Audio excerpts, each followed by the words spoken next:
Well, hello and welcome to my channel, Mary Bourne ND and Gardening with Granny.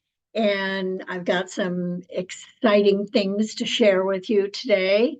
First of all, I want to remind you about putting your last frost date on your calendar and then counting weeks up so that you know when to plant certain things, because on the seed packets it'll say 4 to 6 weeks before your last frost. And so I marked it on my calendar when it is. Today is February 13th, and we have in Michigan, in my zone, the last frost date will be approximately May 5th.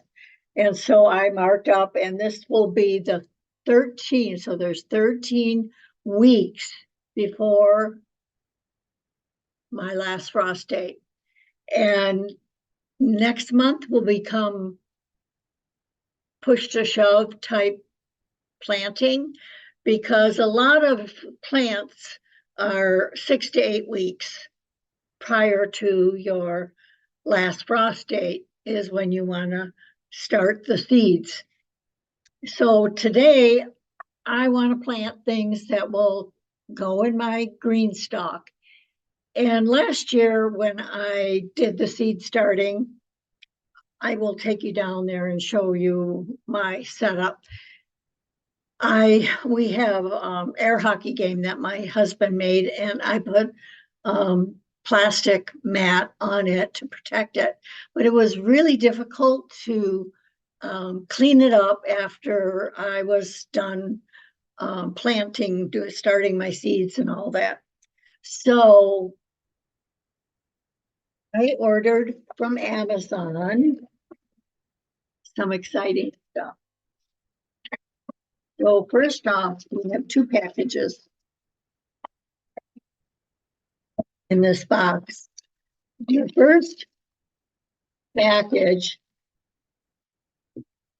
I will link where I got this, but basically, I don't have like an Amazon store. I don't get credit for anything you link. So don't feel bad if you don't follow my link for this. But this is, excuse me for all that. So this is what I ordered. There's a bunch of different sources to order these. I'm going to open the small one because the big one is huge. But it's basically a fold up seed starting tray so that you can put your trays in, your cell trays, and fill it up with dirt and not get dirt everywhere because the corners snap up on the sides. And you'll see that later on. Lost my divot. So this is the smaller one, and some of them just come the big one. Some of the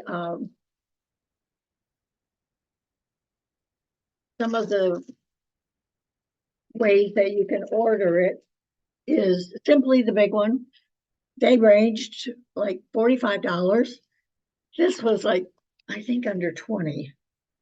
And you get this smaller. And I want to show you how it comes together. You simply snap it like that. And then you've got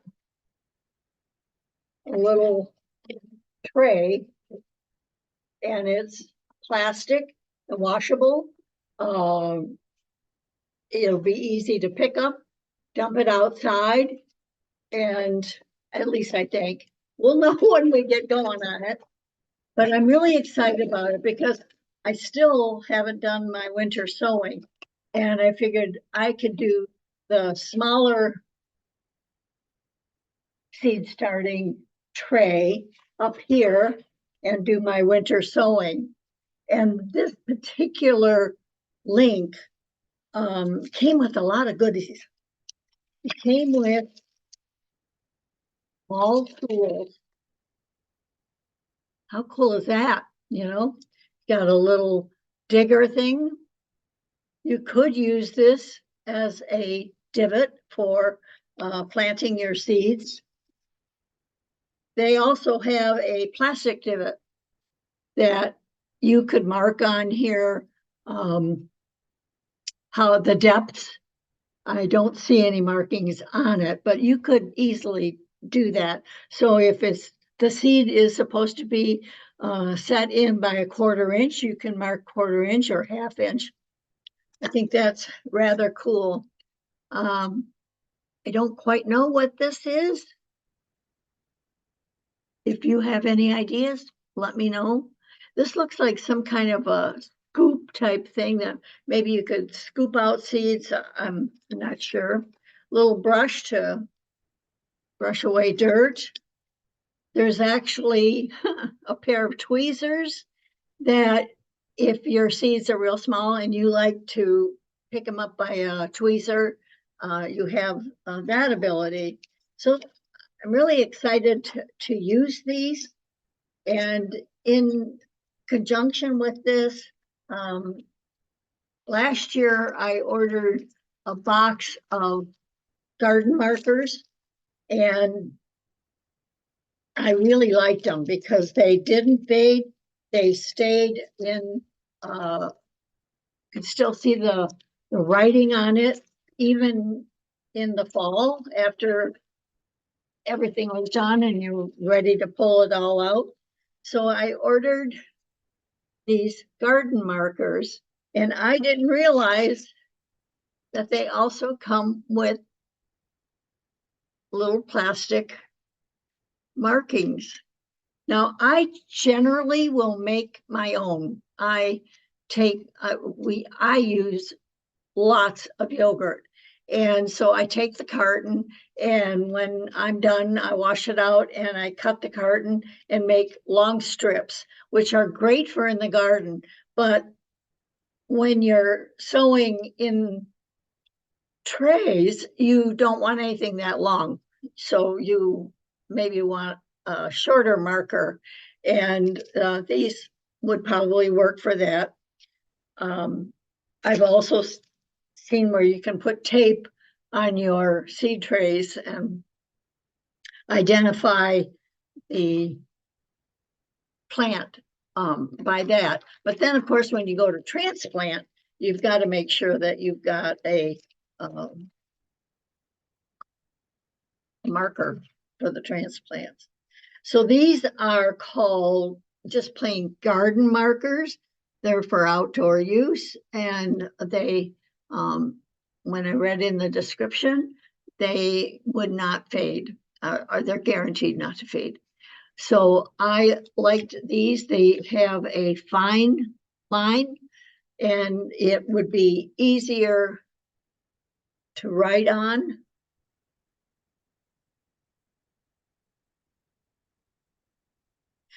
And then the date that you plant them. And some people like to also put on it the date that they should be put outside, but I don't like to do that because sometimes they don't grow as fast as you anticipate. So I hope that these tools will give you an incentive. I also want to go over, I'm going to be planting in my Green Stalk earlier than in my garden.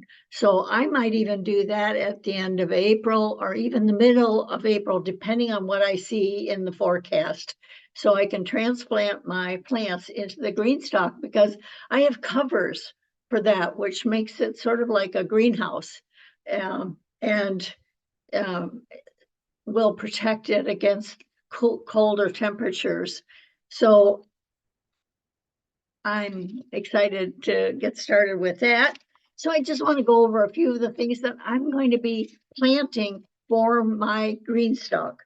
So I have three different kinds of spinach that I'm going to be putting in my green stalk. And this one is Giant Noble. This one is Viroflay, Viroflay. I've grown that one before, so I don't know. And then Bloomsdale longstanding. I've grown this, tried to grow this for years.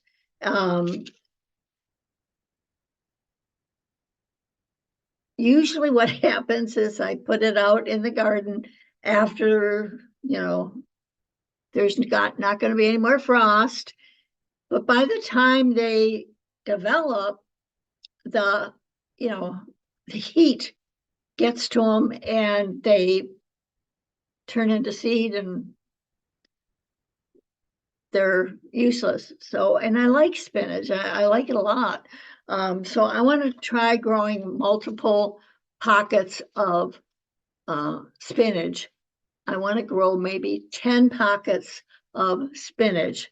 So what I want to do yet is to figure out, I have at least 90 pockets. I have to account for sure for my green stalk. Now, some of them are shallower than others. And so I want to determine that too, how many shallow ones I have versus how many deeper ones I have. And the shallow ones are great for things like parsley. And so we're going to do this curly leaf. This one is triple curly leaf parsley. And that, I love parsley. I love adding it to things. I love trying it. And oftentimes parsley will come back. So I have to also look not only at what is continuing to grow, like some of the pockets in my green stalk are already planted with strawberries. I also have some strawberry plants on order that I want to make sure I reserve space in the green stalk for. Things like lettuce, because my green stalks are right out my back door, so to speak, I love to grow salad greens and go out there and pick salad greens and have a salad for dinner or part of a dinner. So I'm growing red romaine, bronze vignette. This one is a mixed blend of red and green mesclun. So this is like a young lettuce. Red ruby leaf. As you can tell, I like to mix the different colors. And again, this is another mix of young lettuce, little gem, butterhead, and butter crunch. So those are quite the assortment. I probably will not let these come to head. Normally I do a cut and come again when lettuce is, when I'm planting lettuce. I'm going to grow 3 different kinds of bunching onions. So I have red beard, which is a beautiful, if you like green onions, and this is a really lovely onion that I've grown. And in some cases I let grow to shallot size. Tokyo long white, I love that one. I've been growing that one, and then Zebun shallot. So those should be lots of fun. I also have some flowers that I want to do in my winter sowing project. I have the red straw flowers. I have the zinnias. Love lies bleeding. So many people don't like to say the whole word. They'll say, love lies amaranth. But the way it is formed looks like drooping blood, but it is a gorgeous plant. And it looks wonderful in arrangements because you've got that graceful look to it. And if you look on Flower Essence Society, Love Lies Bleeding is one that supports the heart when it's gone through some trauma. So it's a beautiful plant and has great meaning. 1,000 seeds. Anyway, I'm growing two different kinds of marigolds. I have Kilimanjaro white, and also this is kind of a mixed gold and orange, yellow type. I love those. And this calendula. I know they say that calendula will come back and it's perennial. Actually, it's not perennial. It'll drop its seeds and then there will be more plants to come. But I think I disturb the ground too much and then it doesn't seem to come up, or at least I don't notice it in time. And I'm pulling and not recognizing it. And maybe I pull it thinking it's a weed. But that's it for this portion of the video, and I'll see you downstairs when I've got everything set up. So this is my downstairs in the basement seed starting area. And I'm sorry for the lighting, but this is how it looks during the winter. So I'm going to open it up and take out the seed starting trays and fill them with dirt. Do you remember these beautiful pea seeds that we started in paper towel, wet paper towel? Well, they desperately need some support, so I'm going to be putting them in this large pot with some potting soil, and hopefully they will do good for us. Typically, peas do not like their roots disturbed, so this may not work out, but it may work out. And I'm using the dibbler that I got with my set for my trays. Let's see, I think we can, I'm going to try and put 5 in here.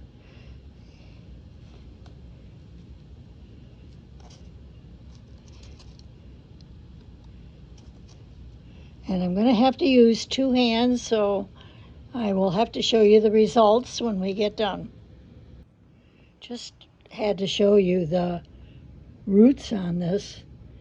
So they are really looking good. And I'm going to very carefully put this in the pot. Well, there were only 4 of them, so we'll see how they do. And I'm going to pump my sprayer up. In my water, I have a teaspoon of hydrogen peroxide. And I do that because, well, there we go. Did not want to pump up for some reason. But we're going to wet these down and settle them in. I will put them under the grow lights, and that's where you'll see them next. Now, the next one we're going to pot up is the Cathedral Bell vine, and you can see that one has already got its true leaves, and here is the other one.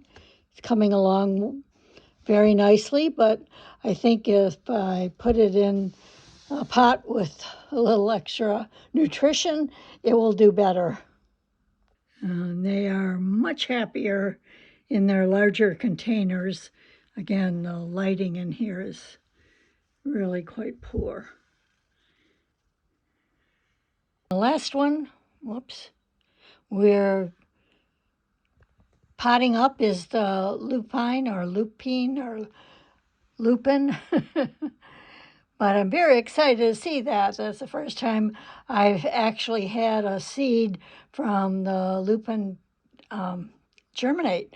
So I'm very excited. We're going to be putting it in this blue pot and Hopefully it will do well for us.